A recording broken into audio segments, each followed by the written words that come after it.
বিদেশে যারা থাকে, ছেলেরা বাপ, তোমাদের বাপ যাদের বিদেশ থাকে, যে মহিলার স্বামী বিদেশ থাকে, সেই বেচারাকে একবার বলতে বলিয়েন যে তোমার একটা টাকা রোজগারের পিছনে কি পরিমাণ কষ্ট, কি পরিমাণ কষ্ট করে। আমি নিজ চোখে দেখছি সৌদি আরবে বারবারই উমরা গেলে, তখন ওই বাংলাদেশি আমাদের ভাইরা অনেক দাওয়াত দেয় করে রুমে নেয়। ওই যে মোবাইলে বয়ান শুনে, যার কারণে চিনে, দেখলেই জড়ায় ধরে রুমে নেয়। গিয়া দেখি 12 জন 14 জন একটা রুমে ফ্লোরের মধ্যে থাকে, নিজেরা রান্না খায়।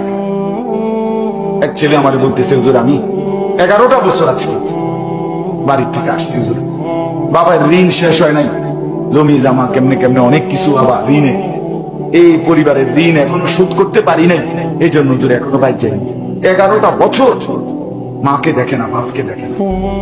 এরপরে ছেলেটা বলতে, হুজুর একটা 12 ঘন্টা ডিউটি করে, 12 ঘন্টা টানা ডিউটি করে এরপরে মনটা চায় রাস্তা ফুরে থাকে, ঘুমাইতে, কিন্তু আবার নিজে গিয়া নিজের রান্না রাঁধতে হয়, জামা ধুইতে হয়, একটা ট্যাবলেট হইলে নিজেরটা নিজে খুললা খাইতে হয়। কে দিবে?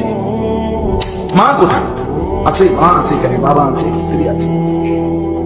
এতটা কষ্টের টাকা, এতটা। আমার এই অনেক ছেলে হুজুর কোন সময় একটা বার্গার, কোন সময় একটা ওই পোড়া মুরগি,